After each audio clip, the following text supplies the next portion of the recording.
And we are back. Welcome back into the Yeah. Pigskin Cafe. I'm joined with Hampton Sipper, Chase Haney. I'm Graham Haney. We're going to be breaking down some of the top games in week 2. We're going to be talking about Florida and Kentucky in the swamp. Then we're going to go to Pitt and Tennessee in Pittsburgh in what is now not Heinz Field. Man, and I think we're going to end it off with South Carolina and Arkansas. I mean, you look at Sam Pittman, you can't feel excited about this matchup either. I'm so glad to be back with y'all, be talking about some college football for week 2, previewing the landscape. But before we get any further, if you're enjoying this content, give us a like, give us a comment, follow us on YouTube, Apple Podcast, Spotify, wherever you're listening. Thanks for tuning in. Hampton, I want to start with you since you're usually the first one up at at the plate. Let's talk about it.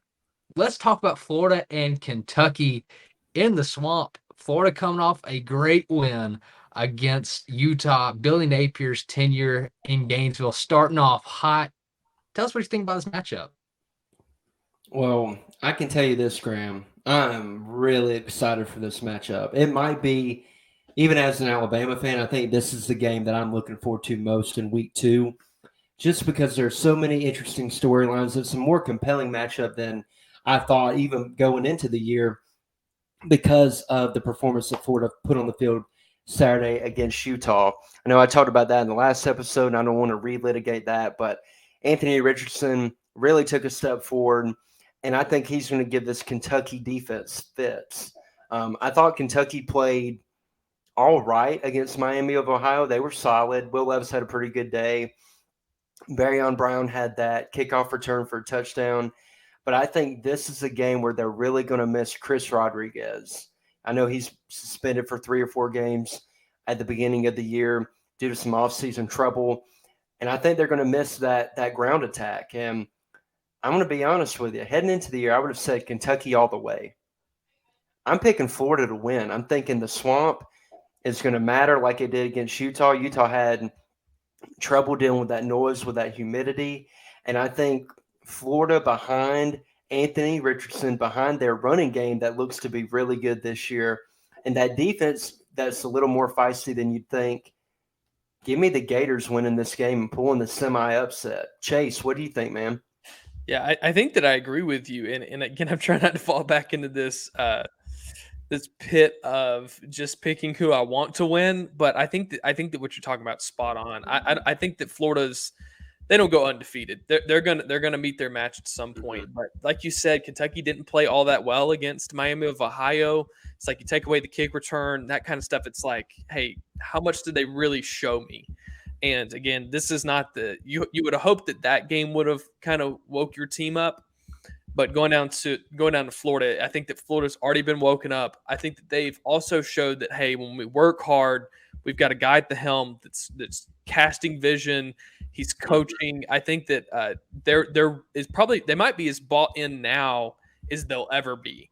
Of you beat Utah, then it's like, let's see if we can do it in conference against Kentucky. I think that it probably will come down to, again, it'll be a close game, but I think it comes down to Mm-hmm. an interception, a fumble, something like that. That, again, it's like you're at your home place, your crowd gets into it, and you can convert that into 3 points, 6 points. That's what's probably going to be the difference, is some kind of turnover that Florida capitalizes on. Graham, what do you think? Yeah, I think you are both, in the right direction. What I'm looking for in this one, Hampton, you talked about Chris Rodriguez being out for Kentucky. I'm watching Cavassier smoke against this Florida Our defense. guy, Our our guy, guy uh, Cavassier, yeah. Ta- Tavion Thomas from Utah rushed for over 100 yards on this defense. So I think there's going to be holes available. There's going to be open spots where Kentucky can take advantage of that defense. And if Kentucky can run the ball, I mean, Kentucky, that's what Kentucky wants to do. So they will be successful if that works out. I think they'll put up some points and win this game. I'm also going to be looking for Anthony Richardson versus the Kentucky defense.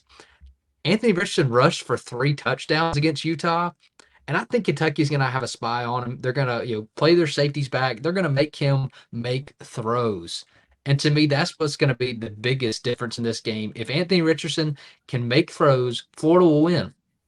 but I'm going to go with Kentucky. I think this is one of those where Florida, overplayed last game, and I think they might come back down to their average. I think it's going to be a close one, but I'm going to take Kentucky by a field goal. Last note on this game. Can we talk about how incredible that 2-point conversion Anthony Richardson had, where he like pump fake, spun around, and threw it to the guy in the back of the end zone? More plays like that, I think, are in store this weekend in the Swamp. So that's another reason I'm picking Florida. But go ahead, Graham, with or kick it back to you, man. Yeah, let's go on to the next game. We're going to Pittsburgh, Pennsylvania. Tennessee Volunteers, Pitt Panthers. Pitt coming off a tough game against West Virginia. They squeak it out. And Tennessee, the offense showed up. Chase said in the last episode said they were playing fun. I want to get your input on this, Chase. Does this Tennessee offense, Tennessee's favored by 7 points as of this moment. They're favored by a touchdown. Is Tennessee's offense too much for Pittsburgh this week? I'm going to just right off the gun say yes. I think that Tennessee wins this game. I didn't Hampton, I like what you said last episode about how you liked Slovis. At times I really liked him, but I felt like he was kind of vanilla. Like there wasn't many like aha moments. I think that Tennessee, on the other hand, runs this really high powered, we're going to air it out, we're going to almost airmail it. I think that attack is going to just be too much to where Slovis, I don't think, can pull ahead late. I think that once they get behind, they'll play a really hard physical game, but I think that Tennessee's going to edge them out when it just comes to the offensive effort. Hampton, what do you think? I'm struggling with this one because I can make a case for either team winning this game. Tennessee, if they win, it's going to be because of their high-powered offense, like y'all have mentioned, with Tillman, Brew McCoy, Hendon Hooker at the helm, kind of running the show. They're very explosive. Defensively, we don't really know how good they are yet. They played I can't remember who they played. It was a no-name. Who was it, Graham? Was it Ball State? I think they played Ball State last week. Ball State. Yeah, it was Ball State. Reaching in that skull, trying to pull it out. Shoot, yeah, I was trying to pull it out of the ether. So I don't. To me, that doesn't really tell me much about your team. Where Pitt, on the other hand, I've seen them go against a high-powered opponent, a well-coached opponent, and a really good defense. I think West Virginia's defense actually played pretty well, especially that D line. And I could maybe make the argument that defense is better than the one that Tennessee will field on Saturday. So I'm going to go with Pitt. I'm going to go with them winning behind their rushing attack, and that defense, I think, is going to make enough plays and be disruptive. And, yeah, I'm going to go with Pitt.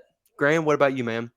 Yeah, I think this game's going to come down to tempo. I think you look at Tennessee, they've got a stopwatch, and they're saying, how fast can we score? And then Pitt, on the other hand, is saying, we're going to get in the huddle every play. We're going to get lined up right, and we're going to drain that clock. 5 seconds, snap, handoff, throw, whatever. I think that it comes down to tempo. If it's a shootout, give me Tennessee. But if it's a slugfest, I mean, if it is a one punch after another, I think that favors Pitt. But this game is a 2:30, well, it's a 3:30 Eastern kickoff on ABC. And my thoughts on Pittsburgh's fan base is they show up at noon for Steelers games, and they show up at 7:15 for Sunday Night Football. I think 2:30 on a Saturday is not where they're going to be interested and engaged the most. Give me Tennessee, but I'm going to say double digits. I think Tennessee's offense is going to put up some points. And we saw like Keaton Slovis did make a few mistakes. I think Tennessee is going to learn from West Virginia and catch the interceptions when they come their way. Pat Narduzzi is going to fight you, Graham, for that comment about them not showing up for games other than Pittsburgh Steelers. That's right. Man. Yeah. Ooh, he's going to come after you after he hears this. Help. Hey, he was. I saw him shivering in his seat, shaking in his loafers. That's right. Hey, I'll say this. I'm just doubling down on Tennessee. I liked him at the beginning of the year, and I think this offense, it's going to be hard to keep up with them. Tennessee is, has Hendon Hooker returning. I think they're just getting rolling. All right, let's go to go ahead, Can I Anthony. make one more? This Yeah, go just ahead. came to me. One thing to watch in this game: Pittsburgh is a ball control offense. They're going to try to shorten the game a little bit. Tennessee, high tempo, no huddle. If they get a couple 3-and-outs on them, and Defense gonna then be Pittsburgh has those long drives, that could spell trouble for the Tennessee defense. But now you can go ahead. That yeah. just came to me. Thought I need to get that out. Yeah, I think Tibbo's a big factor in this one. All right, let's go to South Carolina and Arkansas. We got Sam Pittman and Sam Pittman, KJ Jefferson taking on Spencer Rattler and the South Carolina Gamecocks. I mean, Arkansas is coming off a big win at home against a honestly rebuilt Cincinnati. I think they played better than any of us expected them to. Chase, I'm going to go to you first on this one. We've got Arkansas, we've got South Carolina. It's a battle of cultures in this one. Who you going with? Hey, I mean, South Carolina does have the former projected number one pick in the NFL draft. I'm excited for South Carolina, but I mean, simply put, I think that Arkansas is they're just put together. I think that they're a couple of years ahead of where South Carolina wants to be. I think that they take care of this game. It might fall into another category of, when you cut on South Carolina, you're not cutting it on to see the most exciting game always. I think it's probably going to fall in that category. They'll win. There'll be a couple of highlights, but if you didn't watch it, I feel like you watched the highlights and don't feel like you missed much. What do you think, Hampton? I'm with you. I've got Arkansas on this one. They looked really impressive in week 1 against Cincinnati, very physical team. One thing to watch, Arkansas's secondary got exposed a little bit against Cincinnati. And if that quarterback would have been a little more accurate, I think that could have been a little more hairy of a situation for Arkansas. So that is one thing I'm watching. I think Arkansas's got too much talent. They're going to be physical in line of scrimmage. KJ Jefferson going to have another big day. Give me the Hogs. Graham? Yeah, I'm just going to echo what you said. Arkansas is better in the trenches. Give me Arkansas, probably about 10 points, something in there. Mm-hmm. All right, I think this is the last game we're picking right here, and it's just a pick 'em. And it is a top 25 matchup for Chase Haney's Baylor Bears going to Provo to play the Brigham Young Zach Wilson Cougars. I'm going to go with Hampton. Hampton, who are you going to go with on this one? Well, you put me in an impossible situation. I can't pick BYU here, but I'm not. I'm not going to pick BYU. I'm going to pick Baylor. Blake Shapen looked really good in week 1, like Chase said. Of course, it's against Albany, but I like Baylor to get a big early season victory and move on to 2-0. Chase, what you got? Yeah, and I think you're spot on. I think just almost from trying to be unbiased on this one, I think BYU, I mean, their best quarterback, Zach Wilson goes to the NFL, Grimes, the OC at that time, then comes to Baylor. I feel like Baylor has the best of the offensive scheme that's almost left from that kind of, regime, for lack of a better word. I think Grimes is going to probably be a head coach here in the next couple of years. And I think that he's going to show that based on this product of not only did I do it with Zach Wilson, I'm doing it with Shapen as well. And I think what's going to be the most impressive throughout the season, but I'm going to say on Saturday, is that just as in the Oklahoma State game, Shapen showed up. I mean, it really showed you how much Gary Bohannon almost held this offense back, this whole team back. I'm really excited to see Shapen. They're going to air it out. What I'm looking for, and I think will be the key of the game, is what kind of defense is Aranda putting together? I think that he's one of those guys that less is more. It's about being simple and doing the little things right rather than having a wide, crazy offensive scheme. It's like we need to make sure we can execute. So I want to see if all those pieces come together. And BYU is one of those teams too, though, where it's like, is this one of those games that you beat them? They're 25 ranked right now. They become unranked. Is it a quality win at the end of the year? Is more of even a question that I'll have. So we'll see. It's one of those teams that's like you almost don't want to beat them too bad because then they're not a quality win. Graham, what do you think? Y'all are both very high on the Baylor Bears, but let me speak a little bit of truth out there. BYU's favored by 3 in this matchup. Oh, hammer that. They're playing at night. 9:30, Provo. 9:15. But yeah, they're playing late. Oh, past my bedtime. I know. But I'm with both of you. I think Baylor is going to be. Baylor's going to be the team that they have been, and they always will be. I think that Dave Aranda. Yesterday, today, and forever. Graham, you need to include some scripture on this podcast just in case a BYU fan might come along here. Yeah. That'd be the first time they'd hear anything like that. Well, I was actually sort of quoting the vice president of our country in that statement.